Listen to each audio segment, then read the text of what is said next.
called me from the ashes, you have broken every curse. Blessed Redeemer, you have set this captive free. Lord, I can't help but sing. Faithful you are, faithful forever you will be. Faithful you are. All your promises are yes and amen. All your promises are yes and amen. I will rest in your promises. My confidence is your faithfulness. I will rest in your promises. My confidence is your faithfulness. I will rest in your promises. My confidence is your faithfulness. I will rest in your promises. My confidence is your faithfulness. Faithful you are, faithful forever you will be. Faithful you are. All your promises are yes and amen. All your promises are yes and amen.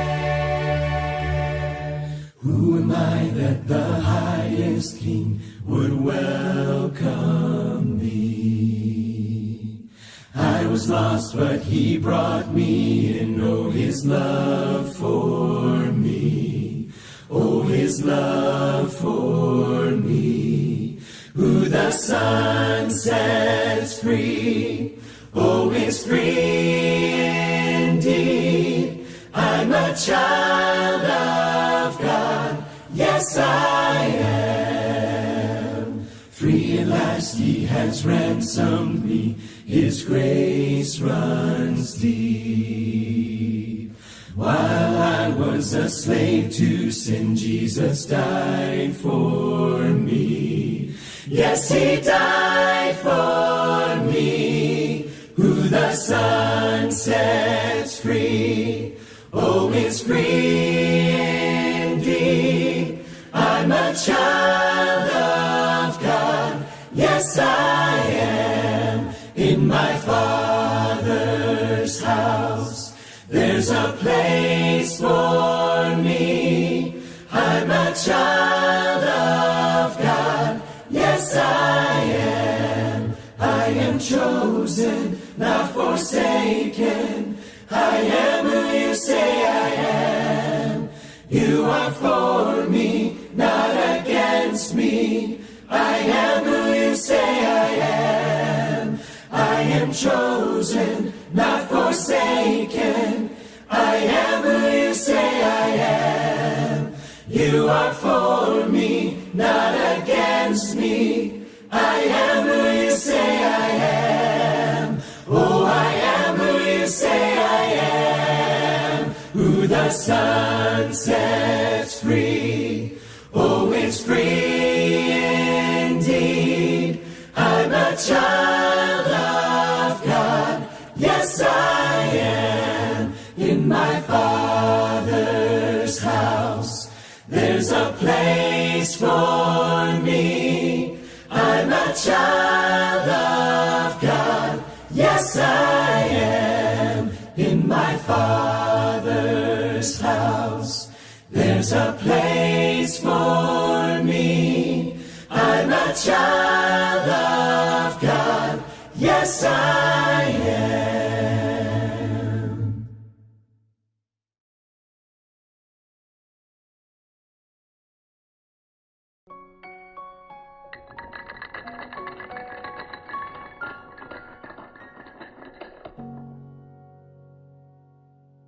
I want to welcome you to a brand new Bible study entitled, What Might Have Been.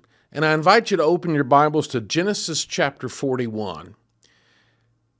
Have you ever thought about how life can be either understood as a series of random coincidences, or by faith do we see it as the providential work of the Lord? In other words, as we live our life, is it just one thing leads to another by some sort of happy accident, or is there a greater plan and purpose? In Genesis chapter 41, we read an amazing account of Joseph's life. And probably the most interesting, or at least for me, what really gets my attention is the position of two verses. It's the last verse of chapter 40 and the first verse of chapter 41. Just as we remember, before we read those two verses, remember that Joseph was raised by Jacob along with his other brothers, and what will eventually be the 12 of them, and he is the favorite son from the favorite wife, so much so that he is given a coat by his father of many colors, and the coat is the symbol of an ongoing experience of favoritism that is so intense that it creates a hatred among his brothers. And a hatred that is so real that it leads his brothers to absolute violence against their own brother. That they literally plan his murder. Not just talk, so obviously the talk, the hurt feelings, the tension, all those things had to have been developing for years. And it reaches a boiling point where they literally plan to kill him. They have so much hatred for their own brother. So imagine the years of growing up. Now, perhaps Joseph was a spoiled brat.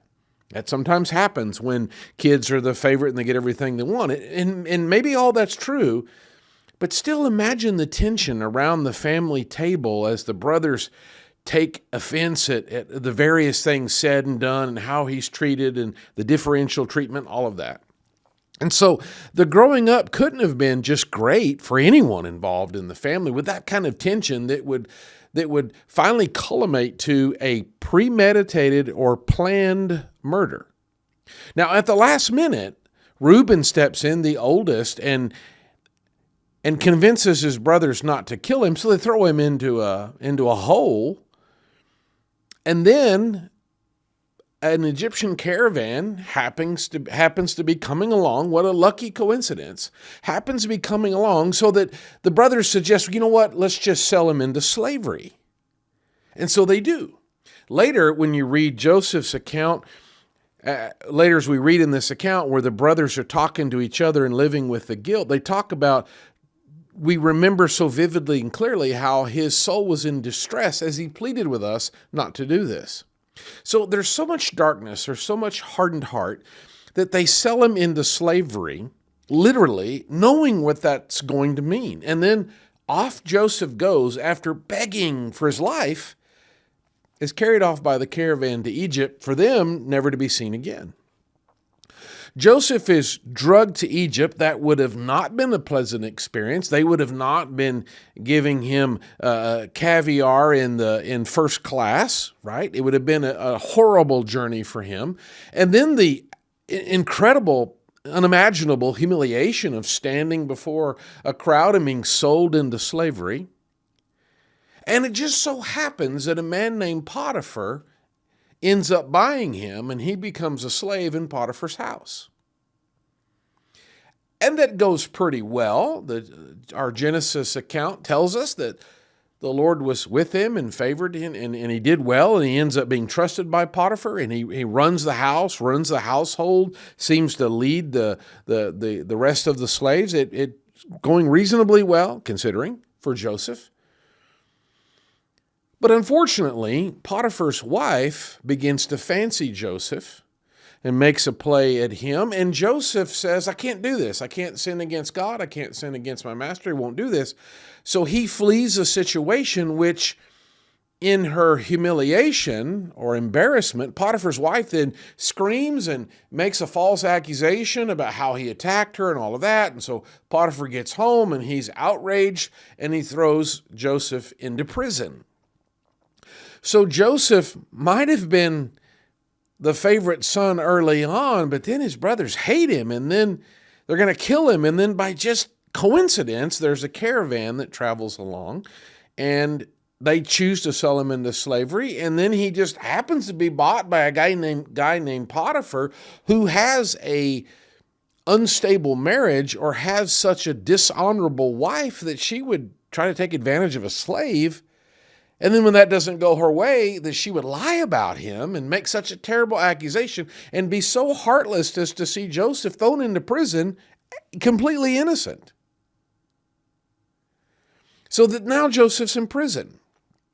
And while he's in prison, it just so happens that he's in the same prison and near enough, whether they share a cell, they're neighboring cells, or they have lunch together, that just so happens that he happens to be at the right time and place to be with some former servants of Pharaoh, a cupbearer and a baker, who were thrown into prison because Pharaoh's displeased with them. And as it turns out, they both have strange dreams, and Joseph interprets them in such a way that they come true, that his ability to discern the meaning of these dreams or visions are true. And so when it comes about, Joseph simply asks the cupbearer, because he's the one who's going to survive and the chief baker will not, he asks the cupbearer, just, please remember me. Put in a good word for me. I'm here falsely accused, right? So Joseph does the right thing with Potiphar's wife, gets him in prison. He does the right thing. He helps out the cupbearer. And you get these two verses. So chapter 40, verse 23. Yet the chief cupbearer did not remember Joseph, but forgot him. What a stinging, crushing end to the chapter. I don't know how much of Joseph's attitude as far as the favoritism, the coat of many colors and all that, how that tended to be an influence, but from the Egyptian caravan on, Joseph has done the right thing. He's honored God, and it hadn't worked out. They forgot him. The cupbearer forgot him. And the next verse, chapter 41, verse 1. Now it happened at the end of 2 full years. What an interesting expression. 2 full years. Not only is that a full 24 months, but those years were full. They weren't empty. 2 full years of prison. That's a long time to be forgotten. Oh, it could be longer. We could be talking 50 years, but practically in our own experience, a week, 2 weeks, 3 weeks go by. That's pretty brutal. Month or two, that's really rough. 2 years of nothing, of just being forgotten, just being ignored. No word, good or bad, just nothing. It so happens that Pharaoh has a strange dream, 2 of them, that are unique or are different, about 7 fat cows and 7 skinny, ugly cows. And in a really unusual way, the 7 skinny cows eat the 7 fat cows. That's not a pleasant dream. I don't know how vivid this dream is, but the process of a skinny cow, ugly cow, gaunt cow, eating, devouring, acting as a predator, so ripping apart, chomping down on the other cow, ripping it to pieces to eat it, that's not a pleasant process. And so Pharaoh awoke. It wakes him up, because it's a disturbing dream. We would probably call it a nightmare, not just confusing, but alarming. Imagine one cow eating another cow. Imagine one wolf eating another wolf. It's not a pleasant process. Well, it wakes him up. It also so happens that he has a second dream, not as disturbing, but certainly as confusing. Now it's 7 ears of corn that are plump and good, and then there's 7 thin, scorched ears, and they swallow up the full ears. Weird, disturbing. End of verse 7. Then Pharaoh awoke, and behold, it was a dream. Verse 8. Now in the morning his spirit was troubled. That's not just what a curious thing. Troubled. That's a word that means distressed, bothered. The way we wake up from a nightmare, the way that we wake up from something that has disturbed us. He's disturbed. So much so that he calls his wise men, his magicians, the resources he has, and says, what does this mean? And no one knows. It so happens he has such strange dreams, 2 of them, that no one can interpret it. It bothers him enough that it just so happens that Joseph happened to be in the same area of the same prison at the same time as to meet the cupbearer and it so happened the cupbearer had a troubling dream also, and Joseph was able to interpret it, that it motivates the cupbearer after 2 years of silence, because he explains himself. He doesn't want to bring up his offense to Pharaoh. He doesn't want to bring up those days. Keep Pharaoh happy. He brings up that, I had somebody interpret my dreams. Well, then Pharaoh's, well, go get him. And so they rush off to get Joseph, and they clean him up and get him dressed up and bring Joseph before Pharaoh. And Pharaoh's like, I understand you're a dream interpreter. And Joseph says, well, no, God's the one that does that, and perhaps God will give me the answer. So he, again, like with Potiphar's wife, he does the right thing. He doesn't try to take credit for himself or manipulate the process where, okay, I'll do this, but here's my price. None of that. Just God is the one who knows the meaning. Perhaps he'll give it to me. So Pharaoh tells Joseph his dreams, and then Joseph interprets it. He says, God has given me this understanding, and it's about 7 years of plenty and 7 years of famine. And Pharaoh's, what we should do about this? And Joseph says, you ought to find somebody kind of wise enough to save up the 7 years of surplus so that they'll get through the 7 years of famine. And Pharaoh says, well, who else could we find wiser than the man who interprets a dream? So he puts Joseph in charge. He puts his ring on him and fine linen and a gold necklace around his neck. They ride him around in his chariot. They proclaim in verse 33 to everyone to bow the knee. Well, that's a long ways from the slave block auction.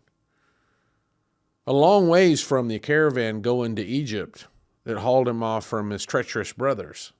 A long ways from the false accusation of Pharaoh's wife and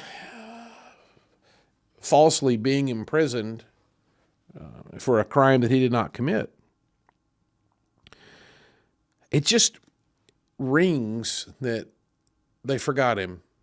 And 2 full years later, after 2 full years, but what amazing series of events. Just incredible that Joseph would suffer all those years. He's 17 when he's sold off into slavery. He'll be 30 years old. Verse 46, now Joseph was 30 years old when he stood before Pharaoh, king of Egypt. That's 13 years. That's Joseph's young adulthood. That's his entire life. 17's teenager, kind of just getting to where he could be in life, and then his prime years are taken from him. He spends his prime years as a slave, falling further and further into misfortune. 30 years old when finally something positive happens. The 7 years of plenty come. Joseph stores up the surplus. The 7 years of famine come. And it just so happens that that famine was large enough in that region that it also affected his family. And it just so happens that they didn't have a surplus stored up, and so they got into dire straits. And so it sent them to Egypt out of desperation to buy food. And it just so happens that when they came down to buy that food, that Joseph was at the right place to see them out of who knows how many hundreds, thousands, or tens of thousands, as people are streaming in and out every day to buy food out of desperation. It just so happens that Joseph's at the right time and place to see these brothers. And of course, he'll recognize him, though it's been 13 years, but he recognizes his brothers. What an amazing circumstance that he just is at the right time and place to recognize them and to intercept them and start having a conversation with them. And then it starts this process about, well, they've come to buy grain. He asks them questions, learns about his brother, learns about his father, etc. And then he starts to provide these series of tests for them and sending their money back, and they're disturbed. Simeon is held hostage. They return back, and however, the food runs out in chapter 43. They got to go back to Egypt, because it just so happens that the famine is still going on, that they didn't have enough resources, they didn't have enough surplus, they weren't able to or didn't choose to buy enough supplies the first time, that it sends them back. And so they have to go back and try to get Simeon out of bondage and face Joseph again with all the associated risks about this strange Egyptian that's accused them of being spies. So they have to bring Benjamin back with them, and then they do. And Joseph keeps talking to them and has a meal with them and seats them according to their birth order, the last part of chapter 43. And then as he sends them home in chapter 44, he puts his own cup in Benjamin's sack to test them, and he'll learn a lot about how much they've grown, and he'll hear from them and about their own guilt, about their own struggle, and about the pain that they have lived with. In fact, when they start to get into trouble the first time in chapter 42, it's amazing in verse 22 that Reuben, first thing Reuben says is, we back up to verse 21, that as soon as they realize they're in trouble, the first thing they say in chapter 42, verse 21, then they said to one another, truly we are guilty concerning our brother, because we saw the distress of his soul when he pleaded with us, yet we would not listen, therefore this distress has come upon us. So 13 years later, in whole, well, if you add the 7 years of plenty, now we're into the famine year. So at least 20 years later, 2 decades later, the first thing the brothers go to is, this is because of what we did to Joseph, which tells us that guilt's right there. It's right below the surface in this impossible situation they're in. And then Reuben in verse 22 says, didn't I tell you don't sin against the boy and you wouldn't listen? And now comes a reckoning for his blood, which says this is an old familiar argument. And so there has been guilt, there has been pain, there has been anger, fomenting with these brothers for over 20 years. Which really brings the question, who's really been in prison all this time? One is a prison made of stone and iron, perhaps. The other is one of the Spirit. Which is worse?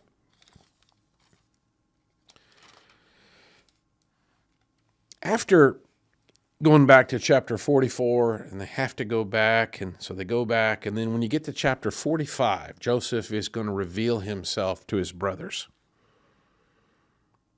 Sends everybody out, and then he reveals himself in verse 2 and 3. And in verse 3, the verse ends where they were dismayed by his presence. I mean, you can't even imagine the shock and then the fear. One of the, the last one, you'd never expect Joseph to be alive, because they allowed their father to, they tore his robe and dipped it in animal blood, brought it to the father, and the father assumes he's been torn about by a wild beast. And that's the story. they know he's been sold off into slavery, who knows when, and the natural assumption is, yeah, and I'm sure it didn't. I mean, we're 20 years later, so I'm sure he's died under such harsh conditions. So the last thing you'd expect is that Joseph is alive, and then to just blow your mind is he's not just alive, he's running Egypt. He's dressed like an Egyptian. He speaks Egyptian. I mean, I can't imagine the shock and then the horror of, oh no, oh no. So in verse 4, Joseph said to his brothers, please come closer to me. And they came closer. And he said, I'm your brother Joseph, whom you sold into slavery. And then he says, now do not be grieved or angry with yourself. And that's what he learned in chapter 44, listening to him. Or not chapter 44, earlier, as we already looked at in chapter 42, verse 21 and following. He says, don't be grieved or angry with yourselves, because that's what they've exhibited. It's right there, right at the surface, still fresh 20 years later. He says, back to verse 5, chapter 45, don't be grieved or angry with yourself because you sold me here, for God sent me before you to preserve life. Verse 8, now therefore it was not you who sent me here, but God. No, his brothers hated him so bad they were going to kill him, and then it just worked out that this caravan came by and hey, you know what? And they sold him into slavery. All right, so let me see, where were we? So Joseph happens to be a favorite. Happens to be born into let's call that a dysfunctional family, because that favoritism gets bad. So bad that, in fact, they are considering they're going to murder him. But he's sold into slavery instead. So we had the Egyptian caravan happened to come by. That's good timing. And then when he's sold into slavery, fortunately he's sold to Potiphar. I mean, it didn't seem very fortunate. He has not a great marriage and a rotten wife. I mean, he could have been sold as a galley slave and been an oarman, rowed an Egyptian vessel of war, or he could have been in the salt mines, but he ends up in Potiphar's house with a sorry wife, which got him put in prison. But fortunately, that prison was it went well. He wasn't abused. He actually ended up running the place. But that ran him into a cupbearer who happened to know Pharaoh, which led him to some more dreams, and then that worked out. He got promoted. So then you had the 7 years of plenty and the 7 years of famine, and then he just happened to be a witness, right place, right time, when his brothers come to buy grain, and that allows him to eventually save his whole family. What an amazing series of events.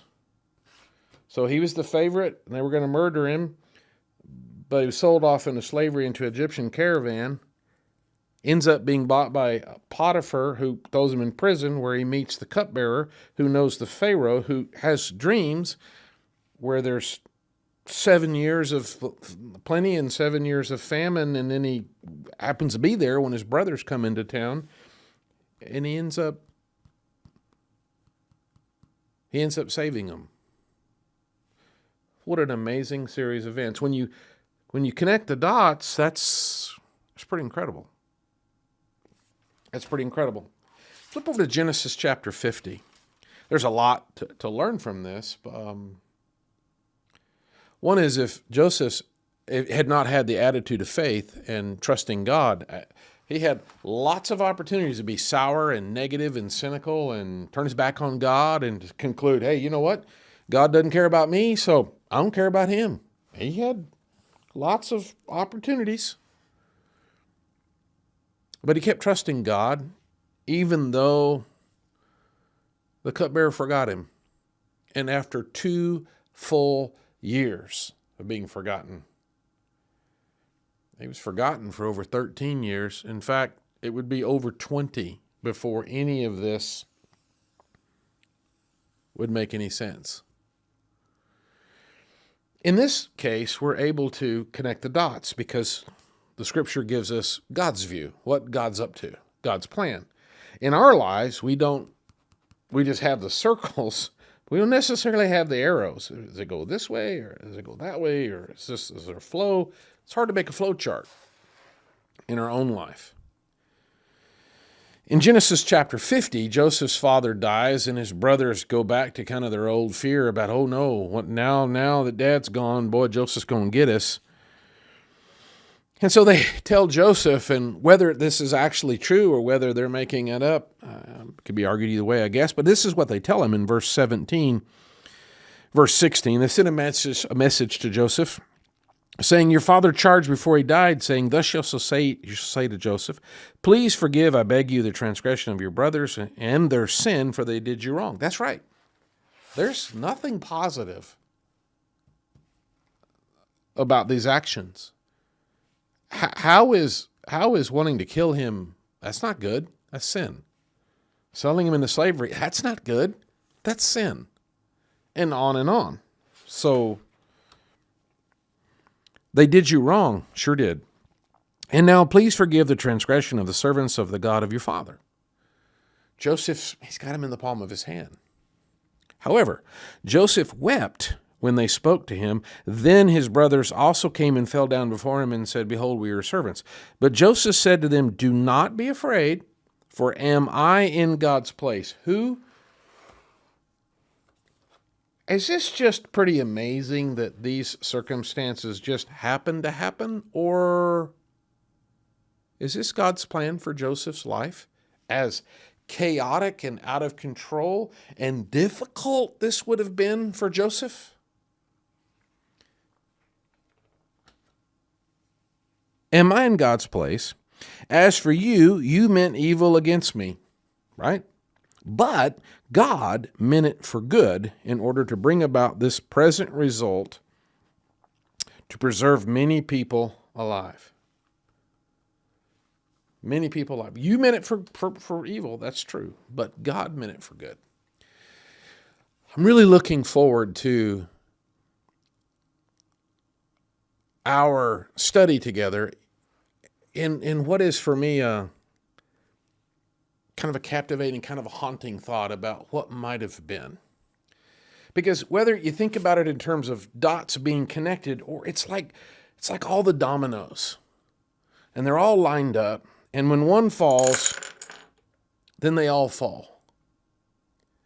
And when it's God's plan, it's pretty amazing.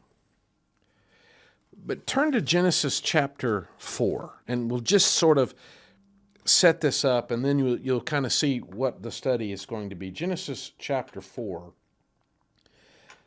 Because we connect the dominoes, or we line up the dominoes, or connect the dots, however. But here's an intriguing thought. Because the circumstances are starting to go, maybe a better word, the decisions that Cain is making are going sideways. Cain makes some choices. He chooses to offer a sacrifice to God. In verse 3, it came, just Genesis 4, verse 3, it came about in the course of time that Cain brought an offering to the Lord of the fruit of the ground. Okay, so he makes a choice about what to offer, and he brings it.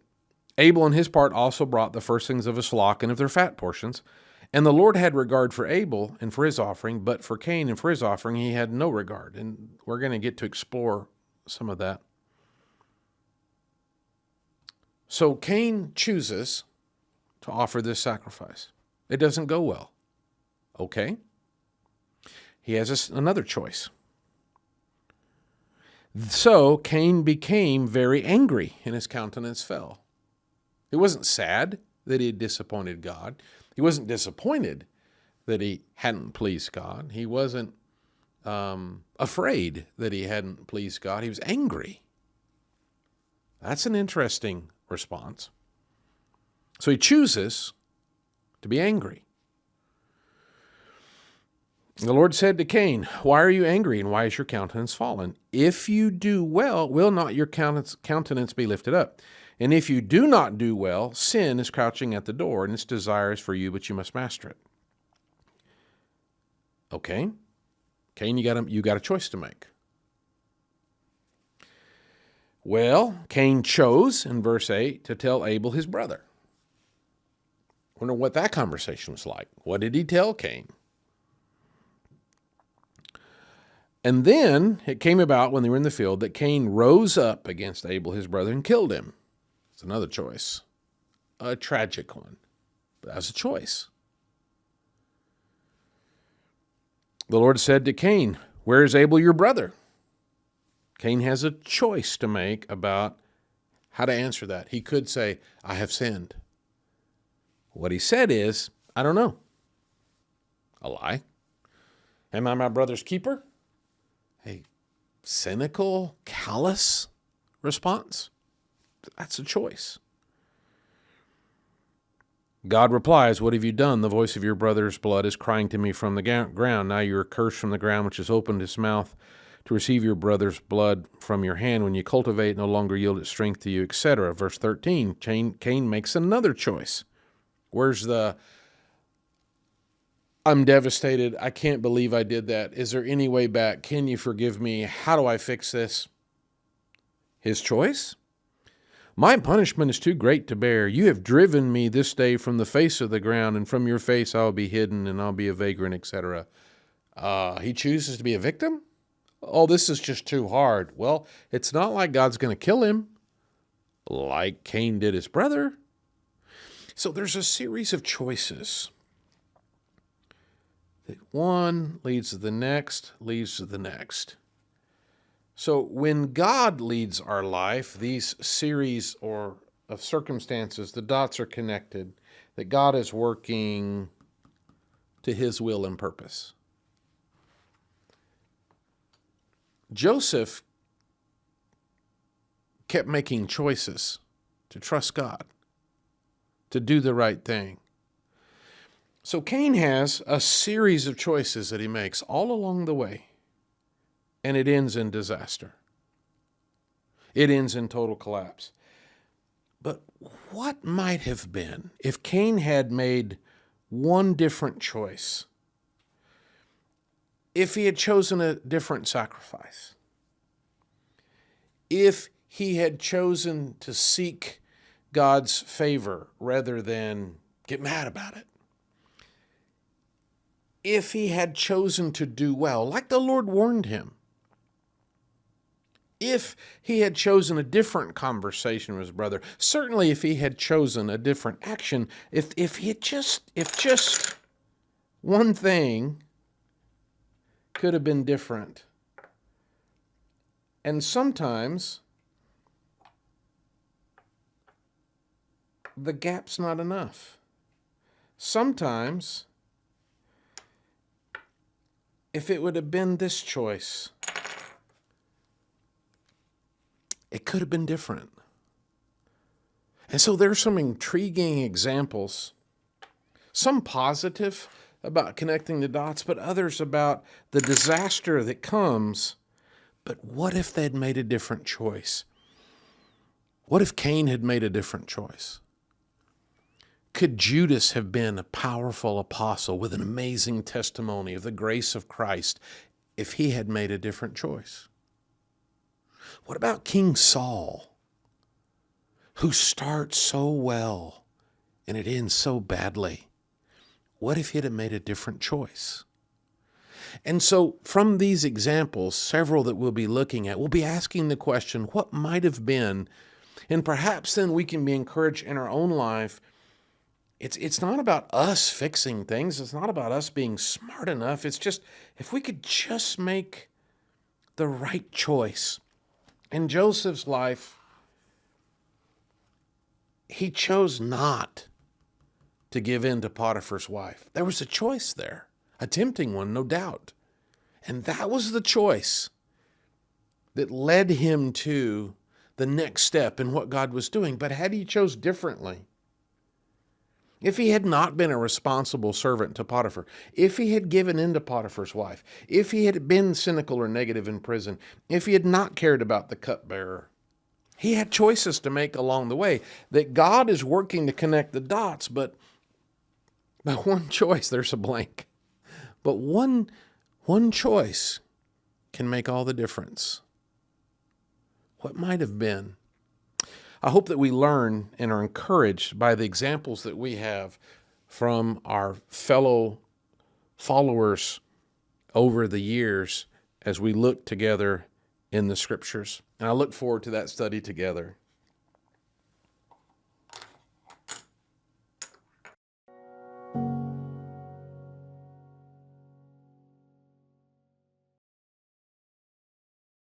The ground began to shake. The stone was rolled away.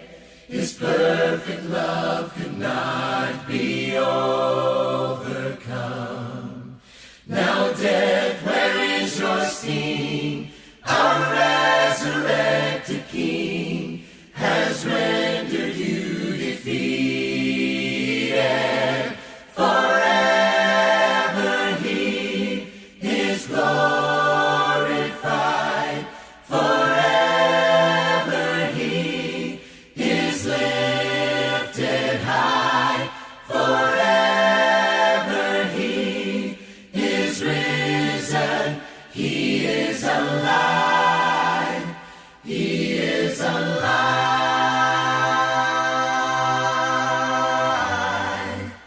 We sing hallelujah. We sing hallelujah. We sing hallelujah. The Lamb is overcome. We sing hallelujah. We sing hallelujah. We sing hallelujah. The Lamb is overcome. Forever He is glorified. Forever He is lifted high. Forever He is risen. He is alive.